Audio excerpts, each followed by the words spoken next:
के अजीम खादम सामने आएंगे और खुदा की खूबसूरत बातों को आपके सामने पेश करेंगे। हालेलुया, प्रेज करो खुदा की तारीफ को। हालेलुया, प्रेज करो।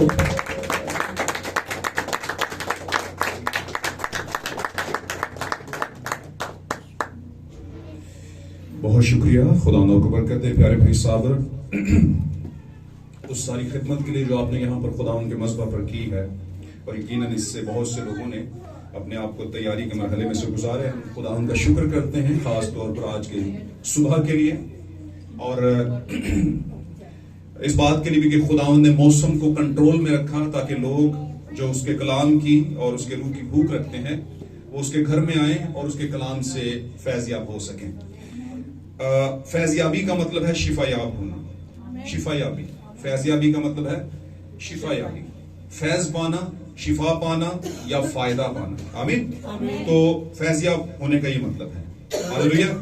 और मैं ईमान रखता हूं कि अगर खुदावंद के सामने कोई फैज़याबी के लिए, उसकी ख्वाहिश के लिए सामने आया तो यीशु मसीह ने उसे जाने नहीं दिया, उसे फैज़याब करके भेजा। आमीन। तो हम भी उम्मीद करते हैं कि खुदावंद हमें भी आज अपने कलाम से फैज़याब करेगा। Hallelujah, hallelujah. God bless you all. आज की सुबह के अंदर मेरी तरफ से आप सबको खुदावंद यीशु मसीह के फतेहमंद नाम में मेरे अजीजों सलाम कबूल हो। खुदावंद आप सबको बरकत बख्शे। आए हम देर के बगैर अपने जमाने की आवाज की तरफ बढ़ते हैं जो हमारे जमाने में आई और नबी के जरिए आई, और हम पर खुदावंद का बहुत बड़ा फजल हो गया कि उसने हमें यतीम नहीं छोड़ा, क्योंकि खुदावंद खुद भी इब्ने आदम था। यीशु मसीह की सूरत में इब्ने आदम के तौर पर यानी नबी के तौर पर जाहिर हुआ, और उसने कई जमानों में अपने आप को चलाया और नबियों के जरिए से बात की, और हमारे जमाने में भी खुदावंद नबी के जरिए से, इब्ने आदम के जरिए से बात करता है। हालेलुया। और जो मन की आंखें रखते हैं, जो खुदावंद की तरफ से ममसू आंखें रखते हैं और ममसू दिल रखते हैं, वो इन बातों को समझते हैं, परखते हैं कि नबी हमारे जमाने में नबूवत लेकर आए और उनका आना बड़ा जरूरी था, जिसके बायस हमें नबूवत की रूह मिलती। हालेलुया।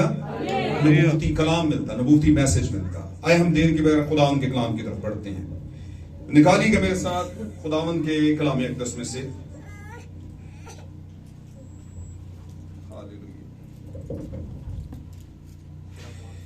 Hallelujah, praise God.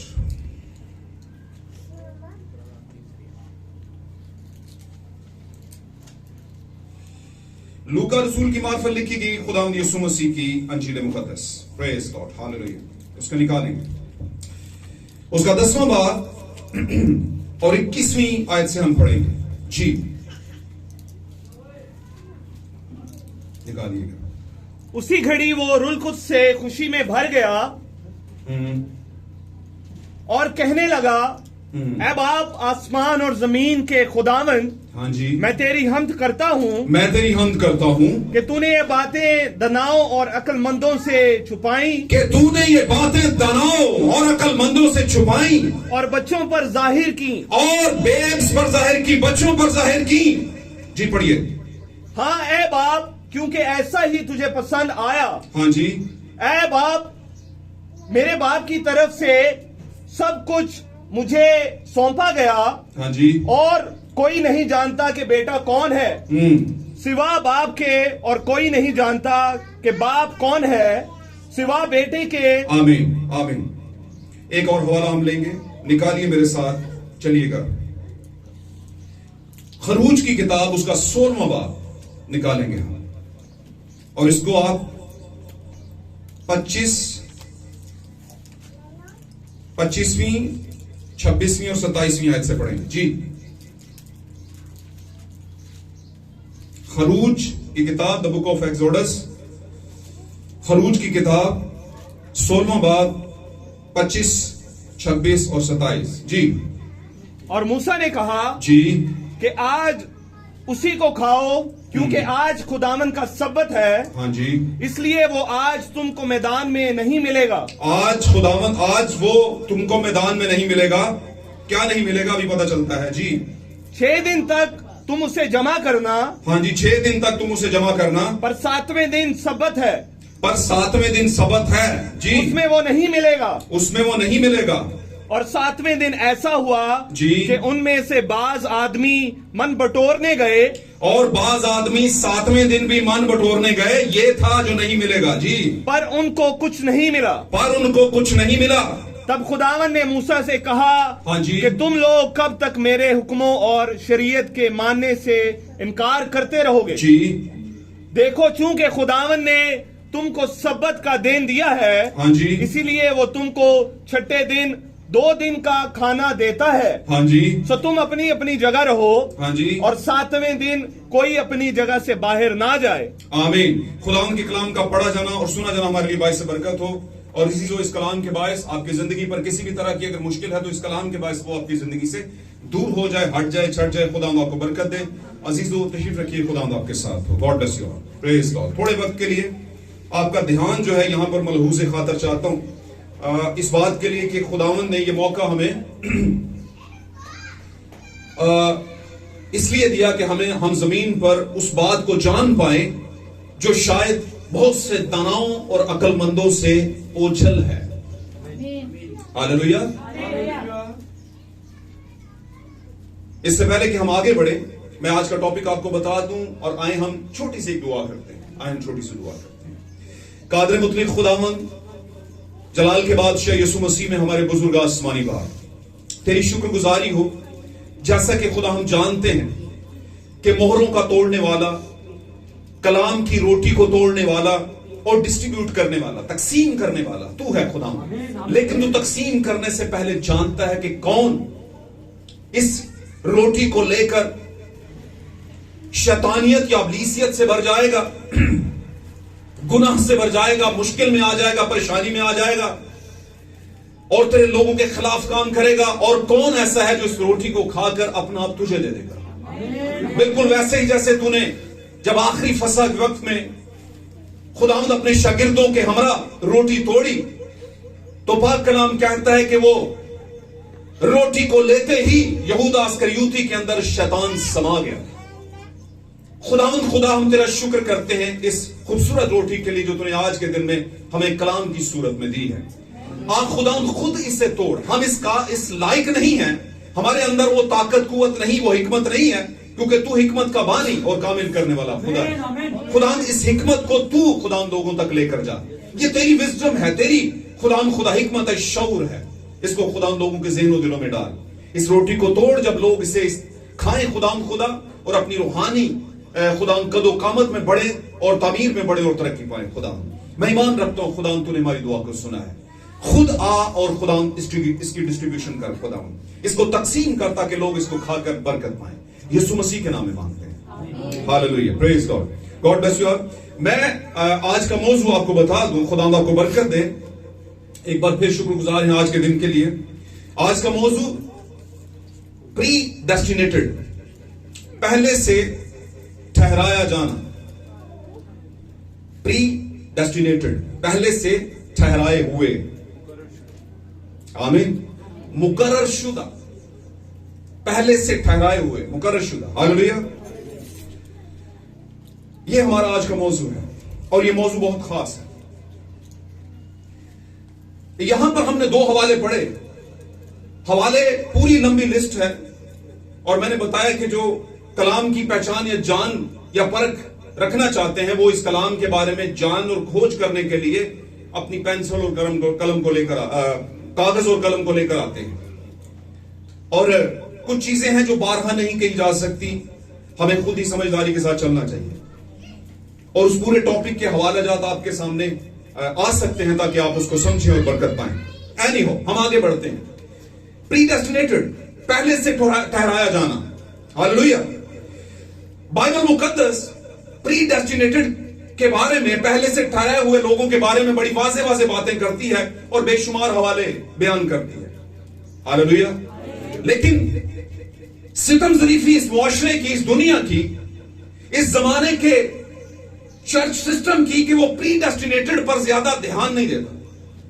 और ध्यान इसलिए नहीं देता क्योंकि ये प्रीडेस्टिनेशन वाला सिलसिला, पहले से ठहराए जाने वाला सिलसिला, लोगों को आमतौर पर डाइजेस्ट नहीं होता, हजम नहीं होता। वो कहते हैं नहीं, जो जान गुनाह करेगी वही मरेगी। आमीन। अगर सब कुछ पहले से ही ठहराया गया है तो फिर हमारा जमीन पर मेहनत करना, दुआएं करना, रोजे रखना, आमीन, इबादत करना, गीत गाना, रिहर्सलें करना, आमीन, बड़े बड़े कॉन्ग्रीगेशन अटेंड करना, डेली प्रेयर करना, साफ सुथरा रहना, 3-3, 4-4 टाइम पे दुआ करना, ये सब फजूल हो जाता है अगर सब कुछ पहले ही मुकर्रर है तो।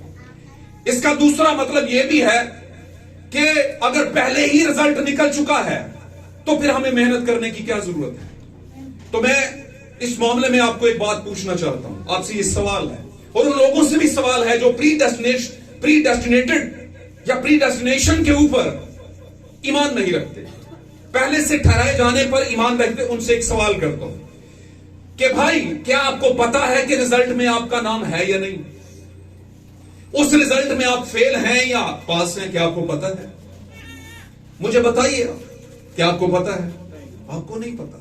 और अगर कहीं आपको पता भी है तो इसका मतलब है आपने कुछ ऐसा किया है जिसकी वजह से आपको पता है कि फर्स्ट ना आया तो सेकंड तो आ ही जाऊं, क्योंकि आपको पता है कि कुछ ना कुछ तो मैंने लिखा ही हुआ है। अब ये कुछ ना कुछ जो लिखा है उस पेपर, उस पूरे साल में जो सिखाया गया उसके मुतालिक लिखना था, उसी में से सवाल आए, ऐसा ही है।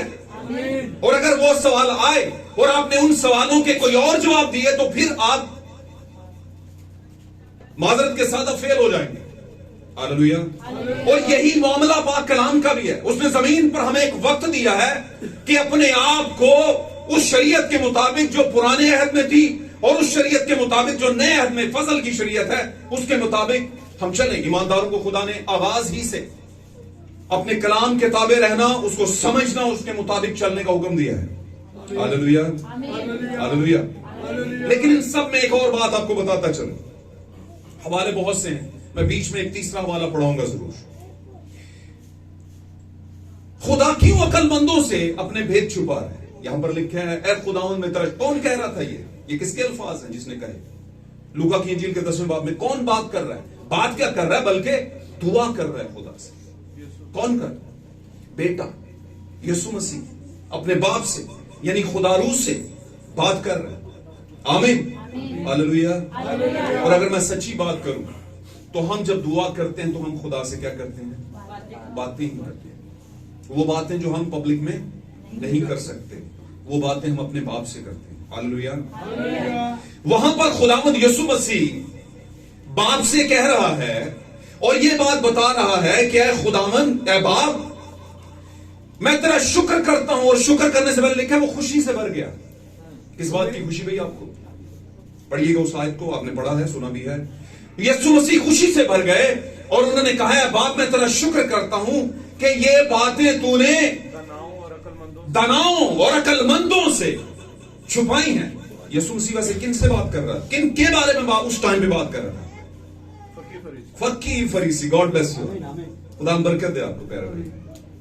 फकीर फरीसी, आलमे दीन, दानिश्वर, हकीम यानी हिकमत वाला, आमीन, बेहतरीन किस्म का शरीयत का नॉलेज रखने वाले, और दूसरे लफ्जों में पूरी तैयारी के साथ, जैसे कि मुकद्दस पौलुस भी था, गब्रिएल का शागिर्द था। Hallelujah, hallelujah. और उसने बड़े दावे किए, उसने कहा, ऐ खुदावंद के शागिर्दों, मैं अधूरे दिनों की पैदाइश हूं। तुम तो यीशु के साथ चले फिरे हो, खुद देखा है तुमने यीशु को, मैंने तो उसे उस तरह देखा भी नहीं, लेकिन मैं अपने आप को अधूरे दिनों की पैदाइश समझता हूं। हालांकि तुमसे ज्यादा बातें जानता हूं, तुमसे ज्यादा जुबानें बोल सकता हूं। हालेलुया। पर मेरे साथ जो मामला है वो तुम्हारे साथ नहीं हुआ उस तरह का। मेरे साथ जो मामला हुआ वो ये हुआ कि खुदावंद खुद मुझे मुकाशफात देता है, रूह की हालत में, आमीन, पिलर ऑफ फायर की हालत में मुझे मिला हो। आमीन। मेरे साथ खुदावंद का जो इनकाउंटर हुआ है उसमें और तुम्हारे साथ जो खुदावंद का इनकाउंटर हुआ है बहुत फर्क है, बहुत फर्क है। हालेलुया। जब वो तुम्हारे पास आया होगा जी उठने के बाद 12 रसूलों, 12 शागिर्दों के पास, आमीन, दरवाजे बंद थे और यीशु दरवाजों में से गुजर गया। आमीन, हालेलुया। तो कोई नूर नहीं चमका होगा। आमीन। वरना तुम ये क्यों कहते कि ये हमें कोई भूत लगता है? मुर्दों में से कोई जी उठ के कभी आया नहीं था और वो डर गए कि ये कोई भूत है कि नहीं? अगर नूर चमका होता तो तुम भी मेरी मानद अंधे हो जाते। आमीन। लेकिन मुझे जब मिला तो मेरे सामने वो नूर चमका। आमीन। और मैं गिर पड़ा। उसने बताया होगा ये सारी बातें उसने कहा मेरे साथ हुई हैं। और मैं बताऊं आपको, कहता शरीयत के अंदर मैं अपने हम उम्रों से ज्यादा आगे बढ़ता जाता था और मेरे अंदर खुदा की शरीयत की गैरत थी। और मैं अपने जमाने के मशहूर मारूफ आलिम दीन यानी के गमलीएल का शागिर्द था, टॉप 10 लेवल का। मिसाल के तौर पर मैं नाम नहीं लेना चाहता, जैसे हमारे जमाने में बड़े डॉक्टर्स हैं, डॉक्टर फलाना है ना, रेवरेंड डॉक्टर फलाना 3 4 5 6 और भी होंगे जो मेरी नजर से ओझल हैं। बहुत से डॉक्टर्स हैं जो सोशल पे भी काम कर रहे हैं और लोग दे आर सो प्रिविलेज्ड, वो बहुत ज्यादा इज्जत के लायक हैं, ऐसी बात नहीं है। और उसका शागिर्द होने से लोग कहते हैं मैं इस डॉक्टर का शागिर्द हूं, कहते हैं ना, तो फख्र फील करते हैं, होना भी चाहिए, लाजमी सी बात है, डॉक्टर ऐसी थोड़ी बना जाता है। क्या ख्याल है? तो वो अपने जमाने के डॉक्टर कौन थे? फकी फरीसी, है ना, उनमें से गमलीएल का शागिर्द था वो, और फख्र करता है, कहता मैं उसका शागिर्द हूं। लेकिन कहता है जो कुछ मेरे पास पहले था, जो शरीयत में रहकर मैं कर रहा था, वो मैं उनको कूड़ा समझता हूं। कूड़ा समझते हैं? गार्बेज, कूड़ा, गंद। कहता है वो मेरे लिए अब कुछ भी नहीं हो, क्योंकि अब मैं कहां पर हूं? फजल के अंदर हूं, क्योंकि यस्सु मुझे मिला है, यस्सु ने मुझ पर अपना पिलर ऑफ फायर भेजा है। मेरे अजीजों भाई ब्रैनम अपने जमाने की प्रोफेसी लेकर जब आए, उन्होंने कहा मैं देखता हूं कलीसिया कि यहां पर पिलर ऑफ फायर घूम रहा है, कभी उस बहन पर, कभी उस भाई पर, कभी उस भाई पर। आप पढ़े उनके मैसेजेस, आपको पता चलेगा। हालेलुया। ये पिलर ऑफ फायर गया ही नहीं कभी, ये कभी नहीं गया। आपको पता है ये पिलर ऑफ फायर कब उतरा था? बहुत दफा मैंने सिखाया, बताया, सो 120 की जमात पर उतरा नए अहदनामे के अंदर। आमीन। रसूलों पर मोहर की ये पिलर ऑफ फायर उतरने के बाद कभी गया ही नहीं, और ये 7 कलीसियाई जमानों में चल फिर रहा है यही पिलर ऑफ फायर, आग का सतून। उसने कभी अपनी कलीसिया को, अपने लोगों को छोड़ा ही नहीं। लेकिन एक बात हमेशा याद रखनी, अपने लोगों को नहीं छोड़ा। और उसके अपने कितने हैं? सारी जमात में से, आमीन, कितने हैं उसके अपने, ये वो खूब जानते हैं। कभी कभी हम भी काफी कुछ जानते हैं, लेकिन वो बहुत ज्यादा कुछ जानते हैं। आमीन। हालेलुया। वहीं पर चलते हैं। हालेलुया। उसने कहा, यीशु मसीह ने कहा मैं तेरा शुक्र करता हूं कि तूने ये वाली बातें, कौन सी वाली बातें? जो यीशु के पास थी, उस टाइम पर किसी के पास नहीं थी, सिर्फ यीशु के पास, दुल्हा के पास वो बातें थी। आमीन। और उनसे बातें करता है, वो समझते नहीं बातों को। वो फितरी तौर पर जो तालीम है उसको लेकर के उसे क्या करते हैं? मैयर करते हैं, यानी उस तालीम से जो उनके पास है उससे क्या करते हैं? यीशु मसीह की बातों को मैयर करते हैं।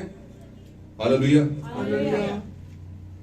भाई ब्रैनम अपने एक मैसेज में कहते हैं, कभी भी आप खुदा के कलाम को सेमिनरी से, दुनियावी नॉलेज से, इंसानी हिकमत से नहीं समझ सकते, समझ ही नहीं सकते।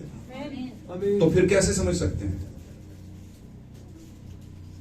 खुदा के रूह और उसके मुकाशफा से, खुदा के मुकाशफा से। जिसके पास मुकाशफा है, आमीन, लाजमी बात है उस पर रूह आएगा, लाजमी बात है। फिर एक और बात बताऊं आपको,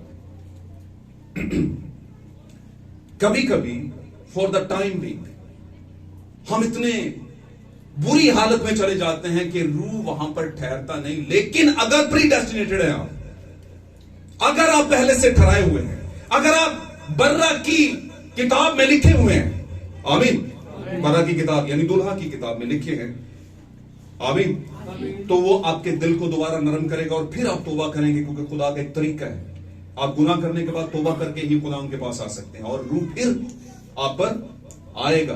आमीन। और आपको वो मुकाशफा जो आपको जमाने का वो देगा। हालेलुया। अब मुझे बताएं, यीशु मसीह के जमाने में खुदावंद ने कहा, यीशु मसीह ने कहा कि ये बातें तूने अकलमंदों से छुपाई, दानिशवरों से छुपाई और बच्चों पर जाहिर कर दी। बच्चे कौन थे वहां पर? क्या छोटे छोटे बच्चों की बात कर रहे हो? नहीं। कुरान हद में भी खुदा ने कहा ये बातें मैं तुम्हारे बच्चों से नहीं कर रहा, कि जिनको अभी दाएं और बाएं हाथ की समझ ही नहीं, उनसे थोड़ी कर रहा हूं, उनको तो पता ही नहीं। आमीन। वो सख्त बातों को नहीं समझ सकते, तो किनसे कर रहा था? आमीन। जो अपने आप को हलीम कर लेते हैं, जो खुदावंद को अपना आप दे देते हैं और बच्चे बन जाते हैं। आमीन। और बच्चों की बात करूं तो बच्चे गैर सियासी होते हैं, बच्चे जो हैं उनमें पॉलिटिक्स नहीं होती। आमीन। और फिर से आगे बढ़ जाएं तो सब बच्चों का बचपन सेम होता है। आमीन। कोई भेदभाव नहीं होता बच्चों में। हालेलुया। लेकिन जो ही वो समझ की तरफ बढ़ते हैं, अकल की तरफ बढ़ते हैं, दानिशमंदी की तरफ बढ़ते हैं, तो फिर भेदभाव भी आने शुरू हो जाते हैं। हालेलुया। मैं एक तरीके से आपको समझाने की कोशिश कर रहा हूं। खुदा ने, यीशु मसीह ने कहा, ऐ बाप, मैं तेरा शुक्र करता हूं कि वो बातें तूने अक्लमंदों से और दानिशवरों से छुपाई और बच्चों पर जाहिर की। ये कौन से बच्चे हैं? नए अहदनामे के अंदर, खतूत के अंदर पढ़े रसूलों ने, मुकद्दस पौलुस ने भी, यहूदा ने भी, याकूब ने भी, अपने जमाने की जो उनको चर्च दिए गए, कलीसिया दी गई, उनको बच्चे कहा, ऐ बच्चों। ये कौन से बच्चे? ये खुदा के बच्चे हैं। आमीन। हालेलुया। उनको बच्चे कहा गया, बच्चों पर जाहिर किया। अब बच्चा बनने के लिए पाक कलाम में लिखा है, जब उनसे उनमें बहस चली कि हम में बड़ा कौन है, किन में चली? शागिर्दों में बहस चली। यीशु के जमीनी खिदमत में अभी जान नहीं दी थी, बहस चली कि हम में बड़ा कौन है। तो यीशु मसीह एक बच्चे को ले गए।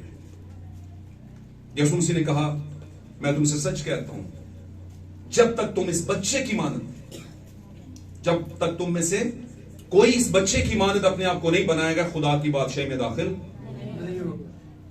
चुने हुए हैं भाई, पर मामला चुने हुओं का नहीं। मामला क्या है? प्री डेस्टिनेटेड वंस, पहले से मुकर्रर किए हुए कुछ लोग, सब। हालेलुया। और एक और बात बताता चलूं, जो पहले से चुने हुए, पहले से मुकर्रर किए हुए यानी ठहराए हुए नहीं है, वो इन बातों को सुन तो लेंगे, रिसीव भी कर लेंगे, साथ भी रहेंगे, लेकिन कंसीव वो नहीं करेंगे। और ये बड़े दुख की बात है कि हम आज तक अगर इन बातों को कंसीव नहीं कर पाए, तो कहीं खुदा ना खास्ता हम दूसरी धारा में ना हो, हम दूसरी वाली लाइन में ना हो। हमने क्या कभी इस पर सोचा है? पाक कलाम में लिखा है, जो बार बार नसीहत पाकर गर्दन कशी करता है, वो नागहान बर्बाद किया जाएगा। खुदा उसकी बालदार खोपड़ी को चीर के रख देगा। समझ आ रही बात? भाई बहनों, अपने एक मैसेज में कहते हैं बड़ी प्यारी बात, आसमानी दूल्हा और जमीनी दुल्हन का नादीदनी मलाप, उनका एक बहुत प्यारा मैसेज है, मौका मिला तो आप पढ़िएगा। उसमें वो कहते हैं, ये जो कलाम है मसीह का बदन है। मैं रात को तकरीबन 1:45 सवा 2 बजे ये पढ़ रहा था। उन्होंने कहा ये मसीह का बदन है बेसिकली। और यीशु मसीह ने आखिरी फसा के टाइम पे क्या कहा था? लो ये खाओ, ये मेरा क्या है? आपको पता है कि कभी कभी आपको ऐसे गिफ्ट मिलते हैं जो पहली परत में नहीं खुलते। बात समझ रहे हैं? कभी कभी आपको ऐसे इनाम और ऐसे गिफ्ट मिलते हैं, आपके पास भी आ जाते हैं, कोई आपको दे भी जाता है, और आप पहला जब ऊपर से उसका एनवलप जो है, रैप जो है खोलते हैं, तो बीच में फिर एक रैप होता है कि नहीं? फिर आप एक खोलते हैं, फिर एक रैप होता है। आप थोड़े वक्त के लिए उलझन में आते हैं और गुस्सा भी शायद हो, यार ये क्या ड्रामा है, क्या कर रहे हो मेरे साथ। लेकिन आपने ज़हन में रखना है कि अभी आप पर पहला भेद खुला है। उस भेद का एक भेद है, और फिर उस भेद का एक भेद है। फेज 3 के अंदर वो भेद पूरी तरह खुलेगा। खुदा ने नजात के 3 दर्जे रखे हैं। हालेलुया। खुदा ने नजात के 3 दर्जे रखे हैं। खुदा ने तबाही के भी 3 दर्जे रखे हैं। सबसे पहले खुदा ने जमीन को तबाह किया। हालेलुया। उसके बाद जमीन पर इंसान को बनाया। उसके बाद नूह के जमाने में फिर गंद पड़ गया। खुदा ने फिर जमीन को क्या कर दिया? बर्बाद कर दिया। और फिर खुदावंद ने कुछ अपने प्री डेस्टिनेटेड वंस, पहले से मुकर्रर किए हुए लोगों का बीज आगे चलाया। और फिर ये जमाना आ गया। आमीन। अब फिर जमीन पिछले दोनों जमानों से ज्यादा गंद की टॉप पे चली गई है। अब फिर बर्बादी सर पर खड़ी है, और वो बर्बादी कौन सी है? आग से जलाएगा, आग से जलाएगा। मेरी बात समझ रहे? इसी तरह हमने इन बातों को जानना है कि ये जो मुकाशफा था, ये सुन लो, ये हमारा बदन है, तो उसका एक मुकाशफा था। हालेलुया। उसके बाद काम आगे बढ़ा तो ये बदन हो गया। लो, ये मेरा बदन है, आपस में बांट लो। आमीन। तो भाई ब्रैनम कहते हैं ये कलाम खुदा का क्या है? बदन है। आपस बदन, फिजिक, बदन, फ्लैश बॉडी, इसको आपस में क्या कर लो? इसको। तो ये दे रहा है खुदावन आप। फेज 3 के अंदर भी एक बदन है। फेज 3 के अंदर भी एक क्या है? बदन है, और खुदावन कहता है वो बांट लो। और वो बदन कहां पर आया? मुकाशफा 10वें बाब की पहली, दूसरी, तीसरी, चौथी आयत में आप पढ़ें तो एक जोरावर फरिश्ता होता है, उसके हाथ में एक बदन है, और वो बदन क्या है? मोहरों की छोटी सी खुली हुई किताब। मुकाशफाती सीड, मुकाशफाती बीज, मुकाशफाती तुखम। उसने कहा ले, ये खा ले, ये तेरा मुंह शहद की तरह मीठा करेगी, लेकिन तेरा पेट क्या कर देगी? कड़वा कर देगी। इसके खाने के बाद तू सुकून में तो नहीं रहेगा। सुकून का मतलब यह है कि तेरा बदन सुकून में इसलिए नहीं रहेगा क्योंकि लोग तुझे तंग करेंगे, थोड़े टाइम के लिए तुझे तकलीफ देंगे, लेकिन तुझे पता है कि ये सारी चीजें तो कहा था कि मेरे नाम से तुम्हें लोग क्या करेंगे? लान तान करेंगे मेरे नाम से। अब मेरे नाम का एक अलग फोल्डर है, उस तरफ हम जाना नहीं चाहते। हालेलुया। वैसे यीशु मसीह का नाम क्या था? चल बताइए। ओके, ये पुराना फेज है। फेज 1 के अंदर उसने कहा वो एक बच्चा जनेगी, है ना, बेटा जनेगी, और उसका नाम क्या रखेगी? फेज 2 के अंदर क्या हुआ? वो बच्चा आ गया, और बच्चे का नाम क्या रखा? फेज 3 के अंदर चलते हैं, मुकाशफा में लिखा है फिर मैंने एक सफेद घोड़ा और उस पर बैठा हुआ सवार देखा, जिसकी रान और उसकी पोशाक पर लिखा था खुदामंदों का खुदा और बादशाहों का बादशाह, उसका नाम लिखा था।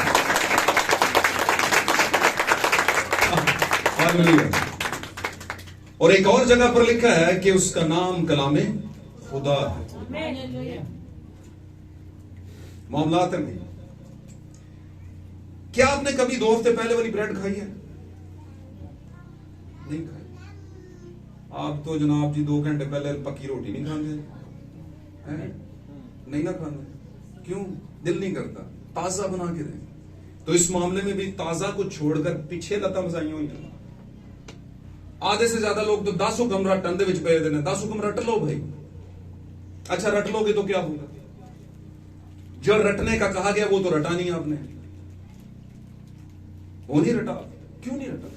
क्योंकि वो मुकाशफा है, और मुकाशफा इतनी जल्दी आपको पेट तो कड़वा करेगा, वो इतनी जल्दी हजम होने वाला नहीं है। आपको उसके साथ रहना पड़ेगा। तो मैं कह रहा था इमैनुअल, यस्सु और कलामे खुदा 3 बातें नहीं है,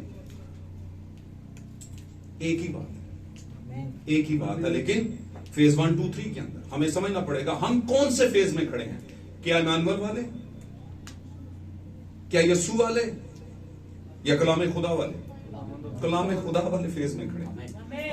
हालेलुया, हालेलुया। क्या हम उस मन के साथ खड़े हैं जो बनी इस्राएल को मिला? या यीशु मसीह ने फेज 2 में कहा तुम्हारे बाप दादा ने मन खाया और वो मैं हूं जिंदगी की रोटी, जो उसने शागिर्दों को दी फसा, जो कि आज तक हम करते हैं?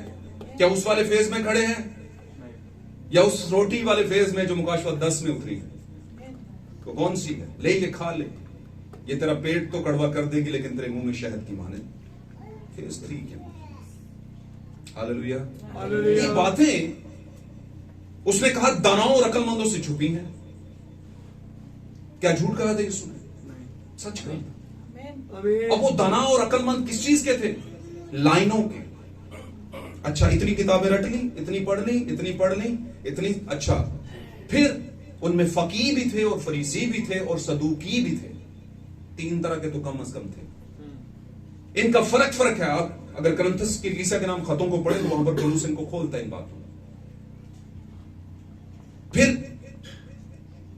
इनके फर्क फर्क तरह के थोड़े से ईमान भी थे, नजरियात भी थे। हालेलुया। जैसे आप पूरी दुनिया के अंदर आप देखें तो मुख्तलिफ नजरियात रखने वाली कलीसियां हैं, लेकिन हर कोई इस बात का दावा करता है कि हम यीशु की वो कलीसियां हैं जो उठाई जाएगी। और बाय द वे वो ये भी नहीं समझते कि डिस्क्रिमिनेशन है, इसमें फर्क है, सॉरी इसमें डिफरेंट है। दुल्हन और कलीसिया एक नहीं। हालेलुया। दुल्हन और कलीसिया फर्क है। हालेलुया। हम आगे बढ़ते हैं। यहां पर प्री डेस्टिनेटेड जो हैं वो बच्चे हैं, उनको पहले बच्चा बनना पड़ेगा। जो भी प्री डेस्टिनेटेड होगा, बच्चे का मतलब क्या है? बैठ जा इधर, वो बैठ जाएगा। तो जब बड्डे को बैठ तो वो क्या करेगा? यार इन तो तमीज नहीं बात करने की, मैं जा रहा हूं। ईगो। और हमारे जमाने में तो ये कूट कूट के भरी है लोग। 6 साल का बच्चा नहीं होता अभी, उसको कोई कह दे कुछ, मां प्यो भी कहेगा नहीं, माइंड करता है, माइंड कर लेता है, क्या करें, थोड़ी बातें बीच में हमारे समझने के लिए। आमीन। बहुत दफा हमें भाव भेद नहीं पता होता कि हम कार बैठे हैं कि किसी कैफे में बैठे हैं, किसी होटल में बैठे हैं, किसी पिकनिक पे। पता ना आमतौर पे लड़कों ने बबल मुंह में डाले, पिकनिक पे डाले होते हैं कि नहीं? कई बार कोई काम शाम कर रहा हो तो मुंह में, क्या ख्याल है? तो यहां पर आकर हमें इन सारी चीजों को स्पू करके आना पाए। आंखें बंद करने का मकसद क्या क्या कहा जाता है? आंखें बंद करें, थोड़ा टाइम तो खुदावंद के साथ कांटेक्ट में आ जाए। साधकों की औलाद को भी ऐसा करना चाहिए, सबको करना चाहिए, सभी इसमें इंक्लूड है। आमीन। तो हम ऐसी चीजों पर ध्यान नहीं देते। हमें अपने बच्चों को गाइड करना है, हमें खुद समझाना है। वो बच्चे हैं, उनको बताना है, आमीन, कि प्रेयर टाइम के अंदर हमने क्या कुछ करना है। हम आगे बढ़ते हैं थोड़ा सा वक्त के लिए। यहां पर बच्चा वो है जो हलीम है, जो टॉलरेट करता है, जो बर्दाश्त करता है, वो बच्चा है। हालेलुया। वो बच्चा है जो खुद को छोटा बनाता है और दूसरे को बड़ा समझता है। दूसरे का मतलब ये कि खुदा के कलाम के ऊपर किसी को नहीं मानता, लेकिन बदनी तौर पर सबकी क्या करता है? इज्जत करता है। इसको कहते हैं बच्चा नुमा होना। उसने कहा बच्चों पर, और जितने आप हलीम होंगे, ये बिल्कुल लिख के ले लें, जितने आप हलीम होंगे उतना खुदा आपसे बात करेगा, उतने मुकाशफत आपको देगा। और जब मुकाशफत आते हैं तो दिलेरी खुद ब खुद ही आ जाती है, दूजे नहीं पानी करनी, है ना? जब हमें किसी चीज का भावभेद पता हो तो असि कहने तुझे पूरा टब्बर लगा होता है, ना करे ना करे, ये ना करो वो ना को, कहता है ਤੁਹਾਨੂੰ नहीं पता, मैनू पता है, मुझे इसकी क्वालिटी का पता है। आमीन। अब मैं आपको बताता हूं, आज के जमाने के वो लोग जो प्री डेस्टिनेटेड नहीं लेकिन आलम दीन है, उन पर ये बातें नहीं घुमेंगी। आमीन। क्योंकि वो इन बातों को मैयर करते हैं फितरी सोच के साथ। आमीन। रूहानी सोच के साथ मैयर करेंगे तो फिर ये बात बनेगी। अब रूहानी सोच की बात करें तो रूहानी सोच पत्थरों से औलाद पैदा करना। अब्राहम कितनी उम्र का हो गया है, सारा कितनी उम्र की है, और वहां से औलाद पैदा हो रही है कि नहीं? ये है रूहानी सोच। मैयर ही नहीं होती फितरी सोच से। हो ही नहीं सकती 4 दिन का मुर्दा बाहर आ जाए, हो सकती है कि नहीं? बगैर बाप के कोई औलाद पैदा कर दे, हो सकती है? नहीं हो सकती। पर हम क्यों मानते हैं? अच्छा, इसमें से में भी ना 2 तरह के लोग हैं। एक वो लोग इसलिए मानते हैं क्योंकि इसमें लिखा है, और दूसरे इसलिए मानते हैं क्योंकि ये हो सकता है। जो लिखा है ये हो सकता है, खुदा कर सकता है, ये है सेकंड फेज। कुछ लोग मानते हैं क्योंकि लिखा है इसलिए हो सकता है। कुछ लोग कहते हैं इसलिए हो सकता है क्योंकि खुदा ने ये किया था और इसलिए लिखा है। आमीन। लेकिन मैं बताऊं आपको, मंजिल पर पहुंचने के लिए सिग्नल्स दिए हैं। यहां पर सिग्नल्स हैं जो आपको बताते हैं कि अगर उस वक्त हुआ था तो खुदा का कलाम कल आज बल्कि अब तक यकसा और ला तब्दील है, वो आज भी होता है, आज भी होता है। ऐसी चीजें हो रही। हालेलुया। आमीन। और ये मैंने बात क्यों की? क्योंकि ये किसी के बारे में बात नहीं है, ये हमारे बारे में बात है, आपके बारे में। आपको देख के अपने आप को मैयर करें और जाने इस बारे में। अच्छा, एक और बात, ये मैंने क्यों ये बात प्री डेस्टिनेटेड वाली आज मौजू लिया, बड़ा खास मौजू है, क्योंकि आप जब यहां से निकलते हैं तो आपको बहुत से नजरियात वाले लोग मिलते हैं जो क्रिश्चियन ही होते हैं लेकिन नजरियात बहुत ज्यादा होते हैं, और कहीं ना कहीं आप पर ज्यादा रंग जो है उनका चढ़ जाता है और आप इंस्पायर हो जाते हैं उनकी बातों से, और आप उनके माहौल से भी इंस्पायर होकर वही माहौल यहां पर कायम करना चाहते हैं मैसेज के अंदर, एंड टाइम मैसेज कलीसिया के अंदर, आमीन, अपने फेथ के अंदर, आमीन। तो मैं ये बात आपको कहना चाहता हूं कि वो वाला माहौल मैसेज कलीसिया में नहीं चलता। अगर आप मैसेज को थोड़ा डिटेल करें, डिटेल समझ लो, अगर इसको इंडेक्स करें, आप डिटेल करें और थोड़ा सा घूमें सोशल मीडिया पे जाके, क्योंकि आसानी है आज, और मैसेज के चर्चेस आप देखें। जिन मैसेज के चर्चेस को मैं जानता हूं वो किसी भी एंगल से डिनोमिनेशनल चर्चेस से नहीं मिलते। क्यों नहीं मिलते? उनको नहीं अच्छा लगता कि हम भी इन्हीं की तरह हों, जैसे कि ज्यादातर लोगों को अच्छा लगता है कि नहीं? उनको क्यों अच्छा लगता है कि नहीं और तरह से हो? क्या किसी नबी ने तो नहीं कहा? नहीं, भाई विलियम ब्रैनम ने ये नहीं कहा। लेकिन जब मुकाशवा आता है तो भाई विलियम ब्रैनम को भी उसके चर्च वाले निकाल देते हैं। जिस कलीसिया के भाई विलियम ब्रैनम थे, उसके वालिदैन जिस कलीसिया से थे, वहीं पर वो सबसे पहले इवेंजलिस्ट भी थे। लेकिन जब खुदा ने मुकाशवात देने शुरू किए तो उनके चर्चिस वालों ने कहा कि आपके साथ हमें लगता है ज्यादा टाइम हम चल नहीं सकेंगे। आमीन। तो मुझे बताएं, आज पूरी दुनिया जानती है भाई ब्रैनम, पूरी दुनिया जानती है। क्यों जानती है? क्यों जानती है? अच्छा मुझे बताएं, जो पूरे पिंडी में टॉप करता है उसे सारी दुनिया जानती है कि नहीं? पूरा पिंडी जानता है। टॉप समझते हो ना, एजुकेशन में टॉप करता है पूरे पिंडी जिले में, तो सारी दुनिया जानती है। क्यों जानती है भला? टॉप किया, क्यों किया, कैसे टॉप कर लिया? मेहनत किया उसने, कुछ किया है उसने, कुछ खुला है उसके ऊपर। बात समझे मेरी? उसने टॉप कर लिया। इसी तरह बहुत सी चीजें हैं जो आपको कामयाब करती हैं, दूसरे उन्हें समझ नहीं पाते हैं। और मैं आपको बताऊं, ये खास बात बताने लगा हूं, जो पहले से मुकर्रर हैं वो इन बातों को समझेंगे और उनको इनको समझने के लिए बच्चे की मानद होना पड़ेगा। दूसरे फेज के अंदर हमने देखा, खरूज की किताब के अंदर खुदावंद ने एक ऑर्डर किया नबी के जरिए से कि इनको बता दे कौन को कि जो मन तुम खा रहे हो, अब मन की अगर बात करें तो मन का मतलब है वो गज़ा जो आसमान से उतरी। आमीन। स्पेशल डाइट, लेकिन इसके लिए भी एक ड्यू सीजन था, इसके लिए भी एक ड्यू सीजन था, एक ड्यू टाइम था। 6 दिन तक ये मिलती थी, लेकिन 7वें दिन नहीं मिलती थी। आमीन। और ये बात मैं बहुत पहले बता चुका हूं। मुझे बताइए, जब खुदा ने नबी के जरिए इस बात को बयान कर दिया था तो फिर क्यों जहमत की कुछ बाज लोगों ने 7वें दिन जाने की? क्यों जहमत की? क्या जरूरत थी जाने की? फिर एक और बात बताऊं, इस चैप्टर को अगर आप पूरा पढ़ेंगे तो लिखा है, अगर उसे आप सुबह तक छोड़ेंगे तो उसमें ज्यादा करेंगे तो सुबह तक छोड़ेंगे तो कीड़े पड़ जाएंगे उसमें। लेकिन एक डाइट ऐसी है जिसमें कीड़े नहीं पड़ेंगे। मिसाल के तौर पर मैं बताने लगूं, यहां पर आप पूरी लाइन पढ़ेंगे तो वहां पर एक तो सोने का मर्तबान है, वो एक अलग बात है। लेकिन एक और भी चीज है, वो ये है कि उसने कहा अगर तुम मेरे हुक्म को मानते हो और छठे दिन ही 7वें दिन की भी खुराक लेते हो, उसमें कीड़े नहीं पड़ेंगे। पढ़ लेना इसे। आमीन।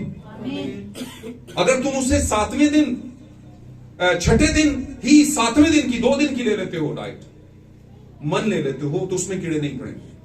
लेकिन अगर तुम 7वें दिन जाते हो लेने के लिए तो मैदान में कुछ नहीं मिलेगा। इसका मतलब क्या? कुछ ऐसे हैं जो मुकाशफा से नहीं चलते, जो ऑर्डर से नहीं चलते, और उनसे फिर मन छुपाया जाता है, उनको नहीं मिलता कहीं पर भी। मेरी बात समझ रहे? आइए एक और हवाला देखते हैं, एक और हवाला पढ़ते हैं और पढ़कर बरकत पाते हैं। निकालिएगा मेरे साथ खुदावंद के कलाम एक किस्म से इफ्सियों का खत, उसका पहला बाब और 4थी आयत से हम पढ़ेंगे। नया ड्रामा में मुकद्दस पौलुस रसूल का इफ्सियों के नाम लिखा गया खत, उसका पहला बाब और 4थी आयत। हालेलुया। आज का हमारा मौजू आपको पता है, पहले से ठहराए हुए। Hallelujah, praise God. जी, 4थी आयत से हम पढ़ेंगे। चुनाचा उसने हमको बनाए आलम से पेशतर उसमें चुन लिया हाँ जी, ताकि हम उसके नजदीक मोहब्बत में पाक और बेऐब हों। हाँ जी, उसने हमें बनाए आलम से पेशतर चुन लिया ताकि हम उसके नजदीक मोहब्बत में पाक और बेऐब हों। बनाए आलम से पेशतर ही उसने हमें चुन लिया, प्री डेस्टिनेट किया उसने हमें। जी आगे।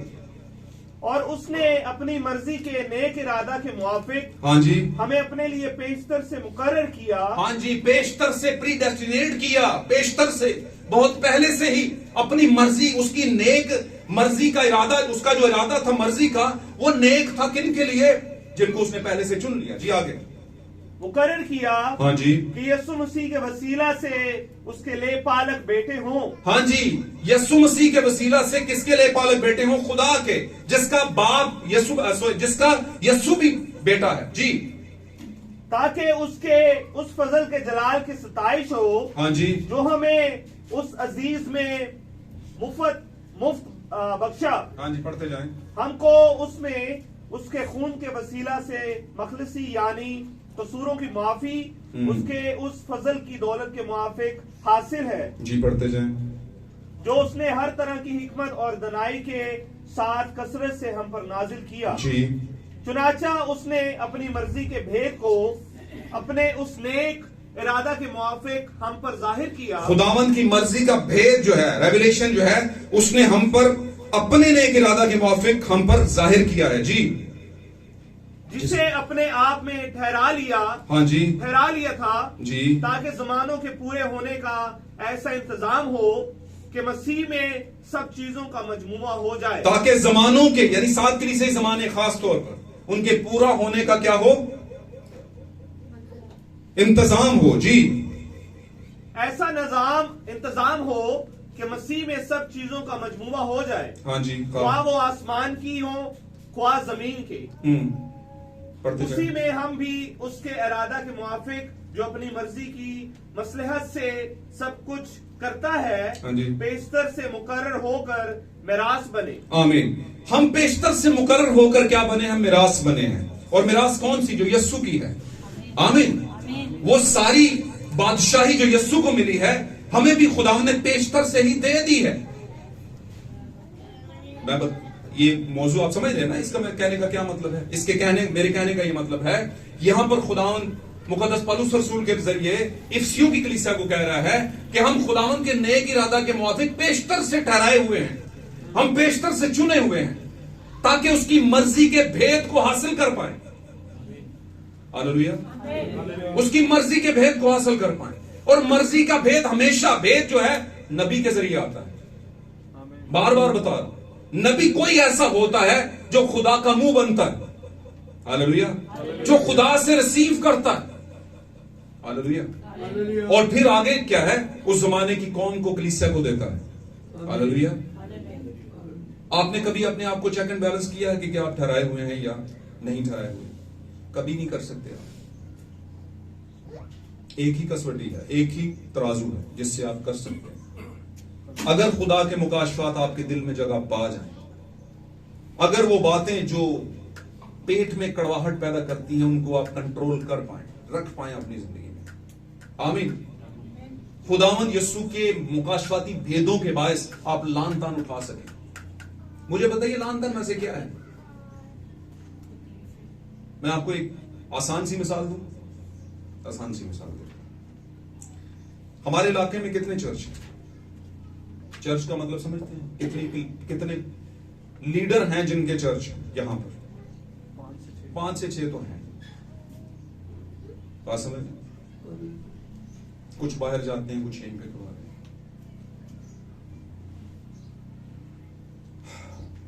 अगर एक कलीसिया का दूसरी कलीसिया में चला जाए तो कोई बवाल खड़ा नहीं होता, कोई प्रॉब्लम नहीं, क्योंकि ईमान एक है। वो भी तसलीसी है ना। ऊपर से गीत भी बन गए तसलीस दी गल जो होंगी,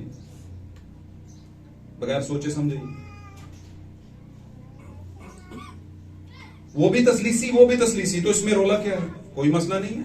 और ये मतभेद जो थोड़ी बहुत चल रही है ना कि ताड़ा मेरे हल नहीं आया तो मेरा उधर नहीं, वो सिर्फ पैसे का मामला है। सॉरी मुझसे, माफी के साथ ये लफ्ज मुझे कहना, वो लालच है और कुछ भी नहीं।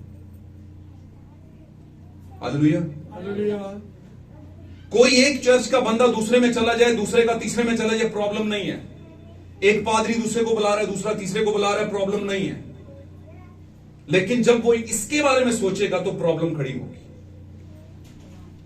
दो तीन बातें होंगी, भाई आपको बुला रहे हैं, आपने वो बातें करनी है जो हम कर रहे हैं।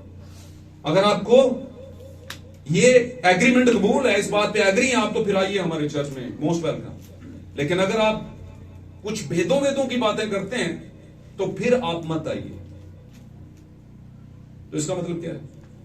इसका मतलब है लान तान करना कि ये कुछ और ही पढ़ाते हैं लोगों को, बुरा भला कहना कि कुछ और ही पढ़ाते हैं लोगों को, ऐसा कुछ पढ़ाते हैं जो कि दीगर जगहों पे पढ़ाया या सिखाया नहीं जाता, अजीबो गरीब तरह का पढ़ाते हैं। और क्यों वो ऐसा कहते हैं? इसलिए क्योंकि वो आलमे दीन है, इसलिए कि शायद अभी उनका वक्त नहीं आया। मैं ये नहीं कहता कि उनमें सारे जो है वो ऐसे हैं जो प्रीडेस्टिनेटेड नहीं है, नहीं, कुछ हो सकते हैं, लेकिन उनका शायद अभी वक्त नहीं आया। लेकिन अगर पिछले 40 साल से वक्त नहीं आया का मतलब समझते हैं आप? जैसे 40 साल से कानूनीवाद है, बीच में से आप ले लें कि पिछले 15-16 साल लगा लें मैसेज के। मैंने सुना ये मैसेज आवाज के भी कुछ वक्तों के अंदर यहां पर आया था, लेकिन वो ज्यादा चल नहीं सका।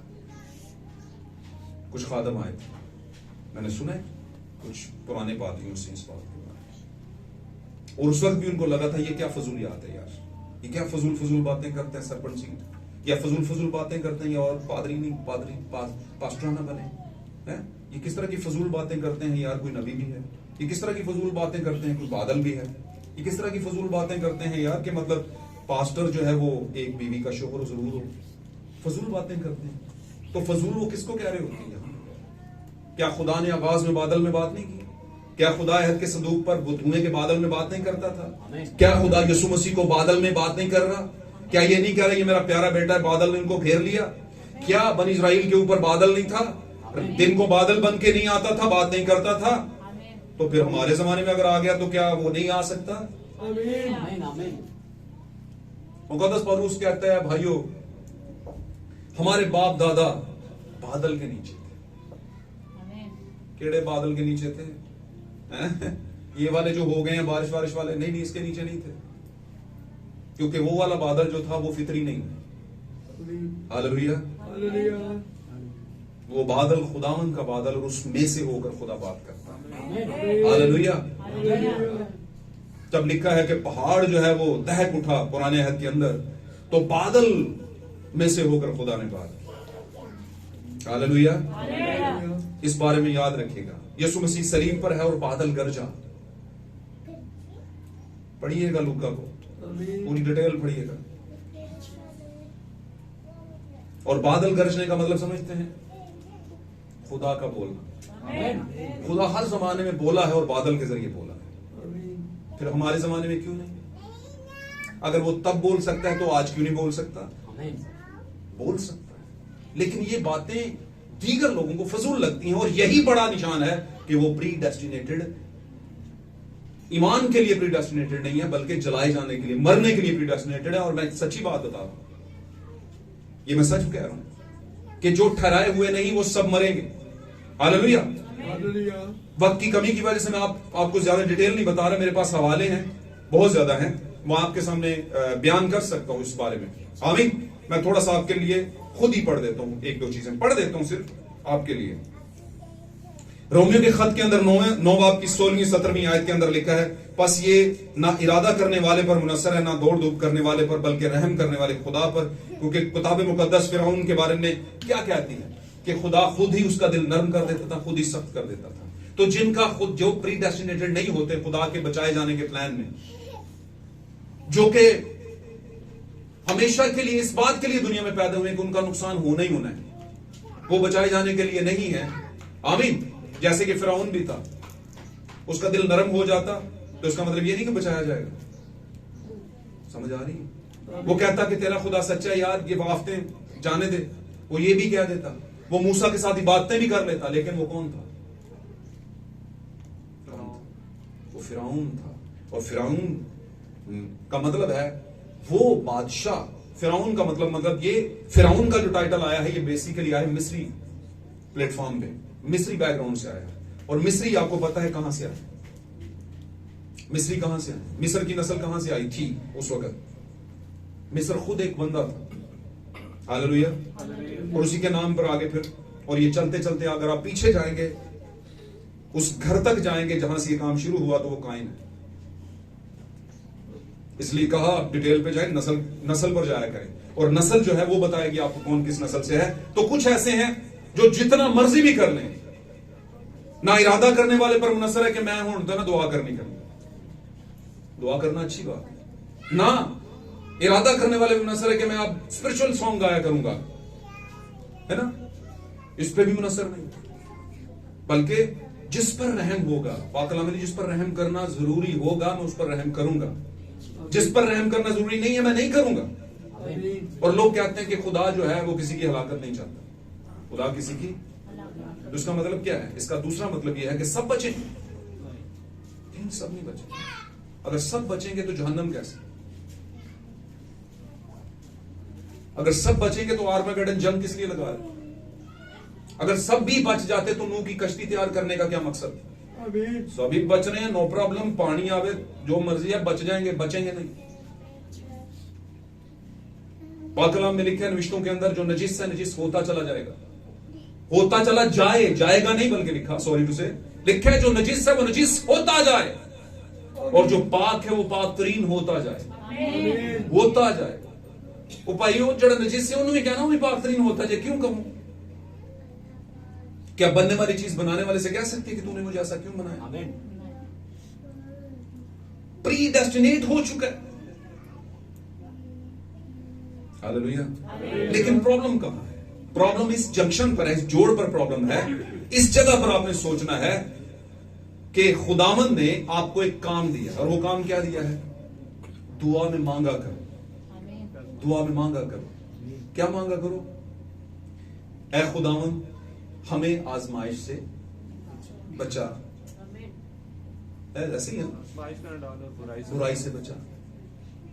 अब आप अगर प्रीडेस्टिनेटेड हैं, जो कि आपको नहीं पता, तो आप इस दुआ का जवाब जरूर पाएंगे, अगर आप प्रीडेस्टिनेटेड हैं। आमीन, हालेलुया। मुशर्रफ बेटा और दूसरा बेटा जो घर में था, यही फर्क था। घर वाला बेटा अलमदीन था और बाहर वाला बेटा देखने में बुरा था, लेकिन जब उसका दिमाग खुला तो वो वापस आया। क्यों, क्योंकि वो प्री डेस्टिनेटेड था। हालेलुया। 70 चले गए, फिर एक चला गया, क्यों चला गया, क्योंकि प्री डेस्टिनेटेड नहीं थे। 11 खड़े हुए, एक और डाला बीच में, और क्यों खड़े रहे आखिर तक, और आखिर में 12 रसूलों और पिछले 12 नबियों के साथ, है ना, 12 कबीलों के जो वो हैं बेटे हैं याकूब के, उनके साथ कैसे 24 बुजुर्गों में शामिल होंगे, क्यों, क्योंकि वो खड़े रहे। हालेलुया।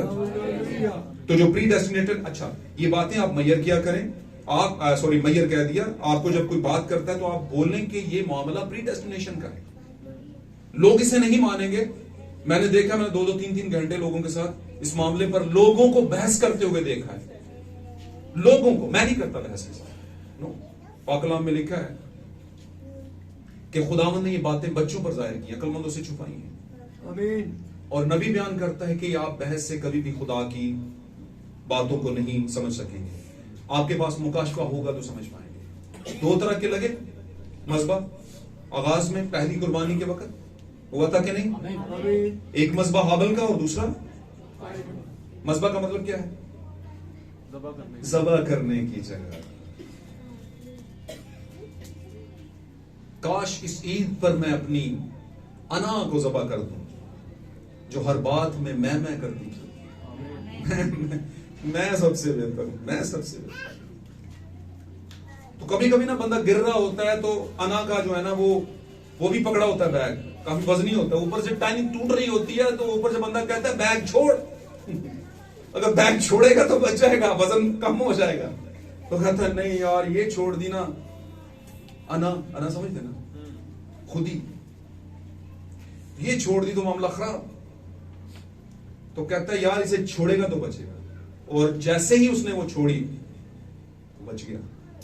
ऐनी टूटने से बच गई और उसे कुछ और वक्त मिल गया कि मैं बच जाऊं। आमीन। वहां पर क्या हुआ, दो हैं, दोनों ने कुर्बानियां रखी, फर्क कोई भी नहीं। अगर मैं कहूं तो बयान करूं तो नबी बयान करता है इस बारे में बड़ी खास, कि वो जो फलों वाला मसबा था जिस पर फल लाएंगे वो ज्यादा खूबसूरत लगता होगा देखने में, look like as like denominational system so called, जो दुनिया में बड़ा खूबसूरत है। जितना भी चर्च लेवल पे यूनाइटेड चर्च में दुनिया में लोग कर रहे हैं, बड़ा अच्छा लगता है, हर चीज मेंटेन है, लेकिन क्या वो खुदा के मुकाशवा के मुताबिक है? हाबल के पास मुकाशवा था, उसे कहां से मिला ये मुकाशवा? कहां से मिला होगा? अपने बाप से मिला होगा, लाजमी सी बात है। हालेलुया। उसे अपने बाप से मिला होगा, लाजमी सी बात है।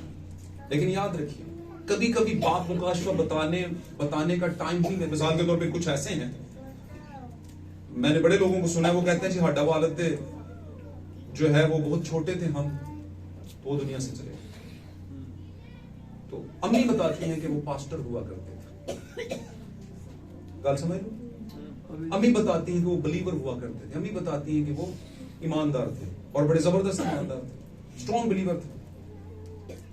अब वो किस पर बिलीव करते थे ये अम्मी ने बताया, पॉसिबल है बड़े भाई ने बता दिया हो। आमीन। तो मुकाशवा ट्रांसफर होता है, बरकतें ट्रांसफर होती हैं, गिफ्ट ट्रांसफर होते हैं। हालेलुया। तो इसी तरह उस पर ट्रांसफॉर्मेशन का अमल हुआ था। उसके मां बाप बताते होंगे, बेटा अदन में एक गुनाह हो गया था,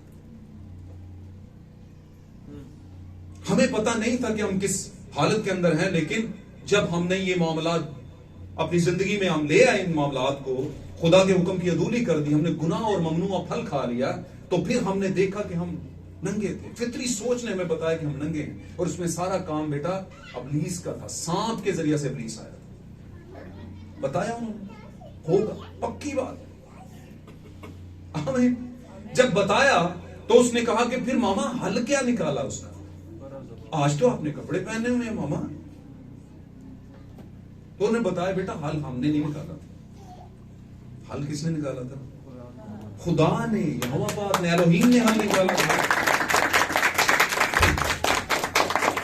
क्योंकि बेटा हमने जो हल निकाला था ना, वो खुदा को पसंद नहीं आया। उसने कहा ये वाला हल जो आपने निकाला है भाई जी, ये वाला हल जो आपने निकाला है, ये वाला सोल्यूशन जो आपने निकाला है कि मसला हल कर लें, ये नहीं टिकेगा। जरा सी धूप पड़ेगी, है ना, गर्मी पड़ेगी, ये पत्ते सूख जाएंगे जो आपने सी कर आप अपनी लुंगियां बनाई हुई हैं। तो खुदा ने कहा मैं तुम्हें हमेशा के लिए पक्की मजबूत चीज देता हूं। और उसने वहां पर क्या किया? बर्रा ज़बा किया था, और बर्रा के जरिए से हमारा बरहनगी जो नंगपन था वो ढांका गया, मेरा भी और तुम्हारे पापा का भी। तो बेटा खुदावंद खून की कुर्बानी मांगता है, और उसने खून की कुर्बानी वहां पर दी, इसलिए हम उसकी यादगिरी के लिए ये कर रहे हैं। पूछते होंगे ये क्यों करते हो आप, किस लिए ये बर्रे ज़बा करते हो खुदावंद के लिए? बेटा खुदावंद जान की, जिंदगी की कुर्बानी मांगता है, इसलिए हम बर्रे ज़बा करते हैं। और ये मुकाशवा आदम के सही बेटे के पास था। आमीन। पॉसिबल है वहां पर वो सांप का, वो जो सांप कह दिया उसको, काइन का बेटा भी बैठा हो, काइन का बेटा कह दिया, काइन भी बैठा हो, जो शरीर की नस्ल था, वो सुन भी रहा हो, लेकिन वो प्री डेस्टिनेटेड नहीं था। कुछ लोग यहां तक बस सुनते हैं, प्री डेस्टिनेटेड आने देते हैं अंदर। चल हाँ आज गोली देती है, खा के वे लेने की भाई रोला पाया था, देखते हैं क्या शोर डाला हुआ। मैं बताऊं आपको, अगर जिस दिन आपने ये गोली खा ली, क्योंकि मुझे पता है, ये मैं बताऊं कि गोली का असर क्या है, इस टैबलेट का, सही कह रहा था, इस टैबलेट का क्या असर है ये मुझे पता है इस बारे में। इसलिए कहता हूं कि अगर मुझे इस बात का पता है कि इस टैबलेट का क्या असर है, तो मुझे आप में वो असर नहीं दिखा, तो मैं इसीलिए कह रहा हूं ना कि आपने अभी खाई नहीं वो टैबलेट। नो, जिस दिन आपने वो इनहेल कर ली, निगल ली, है ना, पुत्र अखा बंद करके पी जाए एक बारी, है ना, तेरे लिए चंगा होएगा। और देखना फिर मुझे कुछ कहने की जरूरत ही नहीं पड़ेगी। तुसी हर वक्त किताब चढ़े हो, किताब की तरह। यार भाई जी को नया मैसेज आया कोई भाई का,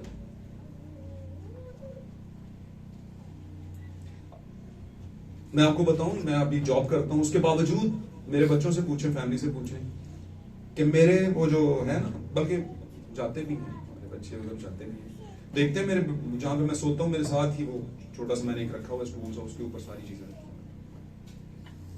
और मैं पढ़ता हूं। आमीन, हालेलुया। तो मेरे अजीजों, हाबल के पास मुकाशफा था, इसलिए हाबल और उसकी कुर्बानी दोनों खुदा ने पसंद की, और काइन और उसकी कुर्बानी चाहे जितनी भी खूबसूरत मिशन क्यों ना हो, खूबसूरत दानिशवरी वाली सेमिनरी वाली तालीम क्यों ना हो, जितनी मर्जी आपने डिस्प्ले करके रखी है, ना वो पसंद है काइन और ना ही उसकी कुर्बानी पसंद है। लेकिन याद रखें, यही मामला था, यही जंक्शन था, यही जोड़ था कि जब पता चले कि खुदा का बच्चा कौन है, और बच्चा होने से वो हलीम है, आमीन, और जो शरीर की नस्ल है वो कौन है, उसकी कुर्बानी क्या रिजेक्ट हो गई, उसने तो सारे रिश्ते फलांग दिए। हालांकि हाबल ने कहा अगर तू भलाई करे तो खुदा क्यों नहीं तुझे पसंद करेगा। क्या ख्याल है? बजाय इसके कि वो इस पर गौर करता, उसने कुछ चीज ली और अपने भाई को उससे कत्ल कर दिया, अपने भाई को उससे। यही मामला हमारे हाबल का था। हमारा हाबल अपने जमाने के लोगों में आया, आमीन, बजाय इसके कि वो उसकी बातों को समझते, उन्होंने पकड़ा, सलीब पर टांग के मार दिया। और इन दोनों हाबल्स के बारे में, जिसको अंग्रेजी में एबल्स कहते हैं, दोनों एबल, एक तमसील एबल यानी कि हाबल की तमसील यसु मसीह, हालेलुया। ये दोनों जो हैं, इनके मुतालिक रसूल बयान करते हैं नए अहदनामे के अंदर, वो कहता है हमारे पास वो लहू है, उसका लहू है जो हाबल के लहू से उत्तम बातें करता है। हाबल का लहू भी चलाया जमीन से, हाबल के लहू से भी आवाज आई, और खुदा ने कहा तेरे भाई का लहू मुझे जमीन से पुकारता है। हालेलुया। और हमारे हाबल का भी लहू जो है अपने लोगों को पुकारता है। हालेलुया। ये भाईजान 2023 साल पहले मैंने आपके लिए कुछ किया था, तो असी कहने फिर की हो गया, ये तो हर मां प्यो करता है, तुसा 2 पैसे साढ़े तलाज दे फिर क्या हो गया, वहां समझ नहीं। ये इतना आसान नहीं है और ना ही इतना आम है जिसको आप समझ रहे हो कि बिल्कुल आम लोकल चीज है। नहीं, इस पर खून दिया गया है। हालेलुया। तो मैं आपको बता रहा था, जो प्री डेस्टिनेटेड हैं वो कलाम को समझेंगे, उस पर अमल करेंगे और उसकी गहराई को समझेंगे और कंसीव कर लेंगे। लेकिन जो प्री डेस्टिनेटेड नहीं है, आमीन, जो पहले से बचाए जाने के लिए मुकर्रर नहीं है, 2 तरह के मुकर्रर किया जाना, एक मौत के लिए, एक जिंदगी के लिए। हालेलुया। पाक कलाम में बहुत से हवालाजात हैं जो आपको इस बात को साबित कर देंगे कि खुदावंद के कलाम अक़दस में इस बात को वाज़ेह बताया गया है कि कुछ ऐसे हैं जो हमेशा की जिंदगी के लिए मुकर्रर हैं और कुछ हैं अब्दी हलाकत के लिए। हालेलुया। आपने अपने आप पर गौर करना है कि आप किन में हैं। और मैं आपको एक और बात बताऊं, अब्दी जिंदगी में लाने के लिए जो खुदावंद का प्लान था, वो हमेशा क्या करता था, अपने हर जमाने में मुकाशफा भेजता था। जो मुकाशफा के साथ खड़े होते हैं वो प्री डेस्टिनेटेड होते ही होते हैं। आमीन। क्योंकि मुकाशफा कुर्बानी मांगता है, रद्द किया जाना मांगता है। उनको लोग रद्द कर देते हैं, लेकिन खुदावंद रद्द नहीं करता। आमीन। यीशु मसीह ने कहा दुखी ना हो, परेशान ना हो कि दुनिया तुम्हें लान तन करती है, क्योंकि वो मुझे भी करती थी और मेरे तुमसे पहले जो लोग आए उनको भी करती थी। बल्कि जब लोग ऐसा करें तो अपनी आंखें आसमान की तरफ उठाना, क्योंकि तुम्हारी नजात मकसी नजदीक है। आमीन। तो यहां पर मेरे जो हमने देखा कि कुछ ऐसे हैं जिनसे मन छुपाया गया, आमीन, जिनको मन नहीं मिला जाकर वहां पर। यहां पर इरादे का मामला नहीं है कि आपने इरादा कर लिया, आपने ये कर लिया और आप निजात पा जाएंगे। नहीं, इरादे का मामला नहीं है, ये पहले से ठहराए जाने का मामला है। हालेलुया। और ये बात बुरी नहीं है, कलाम बयान कर रहे हैं, हमें इसके साथ खड़े होना है। हालेलुया। मैं ईमान रखता हूं कि आपने आज इस मौजू को समझा होगा, और इस पर और ज्यादा कुछ चाहिए तो आप इबादत के बाद मुझसे राब्ता कर सकते हैं। मैं आपको और ज्यादा हवालाजात दूंगा। आज का हमारा मौजू थोड़ा स्टडी लेवल का था, और लेकिन चूंकि खुदा के कलाम की गहरी बात थी, इसलिए इसमें बताया गया है। आखिरी बात करता हूं और उसके बाद आमीन करते हैं। आखिरी बात, भाई ब्रैनम की कोटेशन है, उन्होंने कहा कि मैं आपके सामने पढ़ता हूं थोड़ी सी।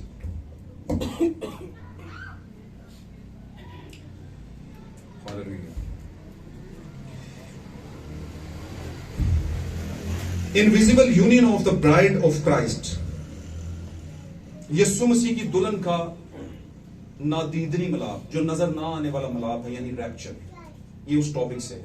आमीन। उसमें से मैं पढ़ने लगा और ये 25 नवंबर 1965 में प्रचारा गया था। ये इसको नबी ने बयान किया था कलीसिया के अंदर। उन्होंने कहा there were 2 million people come out. मिस्र में से तकरीबन 2 लाख, 20 लाख के करीब लोग क्या हैं निकले थे। 2 मिलियन 20 लाख के करीब लोग निकले। अब वो कर क्या रहे थे? निकले जब तो वो कम आउट, सन, शाउटेड, डन एवरीथिंग। उन्होंने गीत गाए, शोर मचाया, बड़ा कुछ कर रहे थे क्योंकि आजाद होके आए थे। पता है ना, यर्दन पार करते हुए भी उन्होंने बहुत खुश थे कि मिस्र की, यही तो दुआ में मांग रहे थे कि खुदा मिस्र से निकाल, ये कह रहे थे ना। तो जब मिस्र की कैद से निकले, गुलामी से निकले, तो खुश थे और सभी कुछ कर रहे थे, गीत भी गा रहे थे और जैसे हालेलुया के नारे कह ले, खुदा हम तू अजीम है ना, सारा कुछ कर रहे थे। ये सब कुछ कर रहे थे वो, अब हर चीज कर रहे थे। एंड गिव गॉड ग्लोरी, और खुदावन को जलाल दे रहे थे। And danced up and down the sea, और नाच रहे थे और नीचे दरिया की तरफ, समुद्र की तरफ जा रहे थे।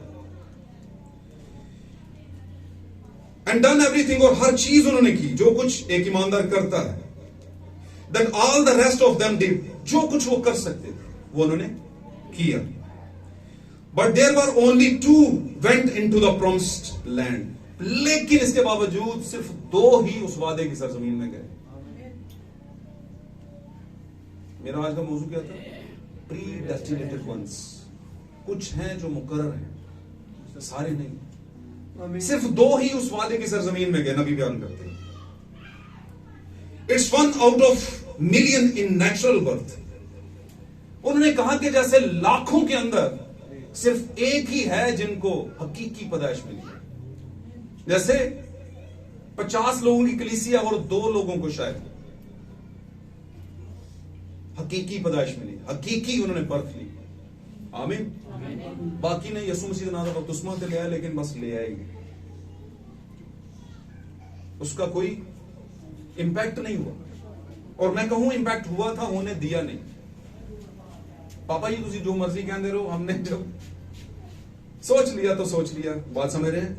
तो उसने कहा उनमें से सिर्फ क्या थे, 20 लाख में से कुछ 2 ही थे जो आगे गए। और ये बिल्कुल ऐसे ही है जैसे लाखों में कोई एक ही हकीकी बर्थ लेता है।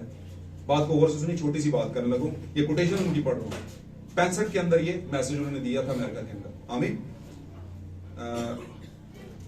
25 नवंबर को, यानी 11वें महीने की 25 तारीख को। Everyone of them had the same blessing. जितने उनमें से आए थे, निकले थे रास्ते में, उन सब ने एक जैसी बरकत पाई थी। सेम ब्लेसिंग थी उनके पास। जैसे आज हम सब सेम गीत गाते हैं, सेम दुआ करते हैं, सेम सब कपड़े भी है ना, हर चीज ठीक है, और हम सब में बरकतें भी सारी मिल रही हैं। ऐसा नहीं था कि मिल नहीं रही। कड़वा पानी मीठा हुआ तो उन्होंने भी पिया था कि नहीं? संगे खारा में से, जो संगे खारा मतलब उसमें से शहद चटाया, उन सबने चाटा, मेरे सबने शहद लिया, है ना। अच्छा, फिर हाँ जी वो भी, और फिर सबके लिए सांप जो थे, वो निजात का काम सबके लिए था। सबके लिए बादल था, सबके लिए आग का सदून था, सबके लिए मन था कि नहीं? तो सबके लिए ही है। यहां पे हालेलुया हो रही है तो सेम हालेलुया दीगर कलीसियाओं, तंजीमी कलीसियाओं में भी हो रही है, जो मैसेज को नहीं मानते, जो नबी की बात को नहीं मानते, है ना, वो सब हो रहा है। उसने सब कुछ किया सेम। और ब्रदर कहते हैं ओह यू पेंटिकॉस्टल्स। अब वो कहता हो पेंटिकॉस्टल्स, क्योंकि ये जो कांग्रेगेशन ब्रदर किया करते थे, इनमें मल्टीट्यूड्स होते थे, सारी डिनोमिनेशन के ज्यादातर जो भारी उस जमाने की वक्त की थी, उनके सारे पास्टर्स थे, क्योंकि ये वर्ल्ड वाइड मिनिस्टर थे, वर्ल्ड वाइड प्रॉफिट थे। पूरी दुनिया इनको एज ए प्रॉफिट मानती थी और इनके हाथों से बड़े बड़े निशान और अजायब जाहिर होते थे, शिफाएं जाहिर होती थी, मुर्दे तक जिंदा किए इन्होंने, किताबें पढ़े इनकी आप।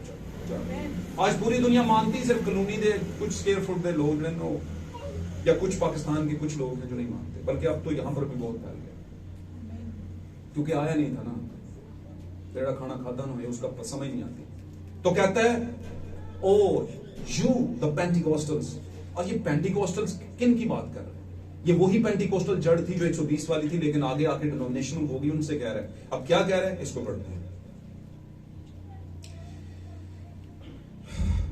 Oh, you Pentecostals, I hope you don't wake up too late. कहता है पेंटिकोस्टल्स, तुसी बहुत ज्यादा लेट हो चुके हैं जागने से, जागे नहीं हो अभी तक। और ये पेंटिकोस्टल्स सारी कलीसियाओं को कह रहा है, जो रूह में नाचते हैं, रूह में दुआ करते हैं, गैर ज़ुबानें बोलते हैं, और कुछ के लिए नजरियात हैं कि चेहरे पर अगर ऑयल आ जाए और हाथों पर ऑयल आ जाए तो ये रूह कुदस की नामत है। पढ़िएगा इन चीजों को, लोगों पे बड़े बड़े नजरियात हैं। अगर गीत से मुझे बरकत मिल रही है तो यही रूल कुदस है। अगर कोई गैर ज़ुबानी बोल रहा है तो कहता है पेंटिकोस्टल्स तुसी बहुत दूर हो, हाले जागे नहीं हो। ये देखो इतने निकले थे और पहुंचे दो, पढ़ाने की कोशिश कर रहे हैं ये प्री डेस्टिनेशन को, पहले से मुकर्रर किए जाने वाले। तो तादाद मैटर नहीं करती कि तादाद कितनी ज्यादा चर्चेस की। आमीन। आगे बढ़ते हैं। I hope you don't wake up too late, one out of millions, look, कहते हैं लाखों में एक, देखो गौर से, there is supposed to be 500 million को so called Christians in the world today. फर्ज करें कि आज कितने जी, 500 मिलियन 5 लाख लोग, ऐसे ही जी 5 करोड़ गैलन, इतने गैलन, ओके। इतने लोग जो हैं आज दुनिया के अंदर सो कॉल्ड क्रिश्चियंस हैं, यानी नाम नेहाद क्रिश्चियंस हैं पूरी दुनिया के अंदर। इफ जीसस कुड कम, अगर इफ जीसस कुड कम, अगर यीशु मसीह आ जाएं तो कितने बचेंगे?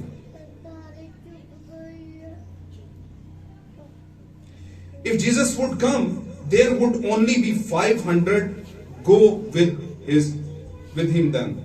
कहता तो फिर सिर्फ 500 ही जाएंगे 5 करोड़ में से। अगर अभी कहते फर्ज करें कि 5 करोड़ लोग हैं जो सो कॉल्ड क्रिश्चियन हैं, नाम नेहाद मसीही हैं, जिनका नाम है बड़ा, तो अगर यीशु मसीह अभी आ जाते हैं तो जाएंगे कितने? ये एक एक्सपेरिमेंटल स्पीच है, एक बड़ी तजर्बाती स्पीच है जो एक नबी बयान कर रहे हैं, एवरी वाली नहीं है। तो कहते कितने जाएंगे और किन से बात कर रहे हैं? कि नॉर्मल लोगों से नहीं, प्रीचर्स, टीचर्स, डॉक्टर्स लेवल के लोग जो उस जमाने के थे, उनसे बात कर रहे हैं।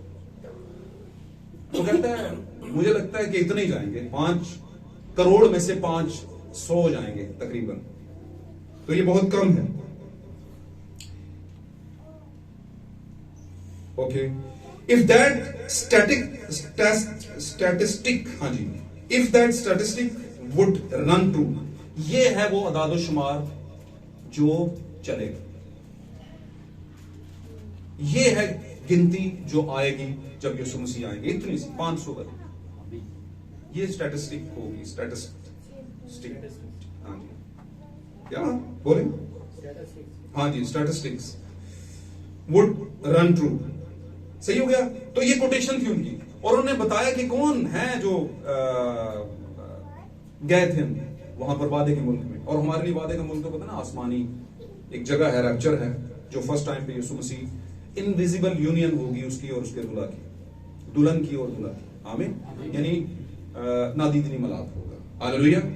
तो इस कोट के साथ, कोटेशन के साथ मैं आपके सामने इस बात को खत्म करता हूं कि हमें इन सारी चीजों से दूर रहना और अपने आप को जानने की कोशिश करनी है, और एक ही चीज है जो जाहिर करेगी कि हम प्रीडेस्टिनेटेड हैं या नहीं, पहले से मुकर्ररशुदा हैं या नहीं, और वो है खुदा के मुकाशफा की कंसीव करना, वो उसको कंसीव करना। वो हम अपने दिल में रख गए, उस कड़वी गोली को खा गए, तो हमारी जिंदगी कहने की जरूरत नहीं पड़ेगी, खुद ब खुद चेंज होगी। और अगर नहीं हो रही तो इसका मतलब है हमने अभी तक खाई नहीं, आमीन, और खाएंगे नहीं तो कंट्रोल नहीं होगा। हालेलुया। खुदा आप सबको इस कलाम के बायस बड़ी बरकत दे। God bless you.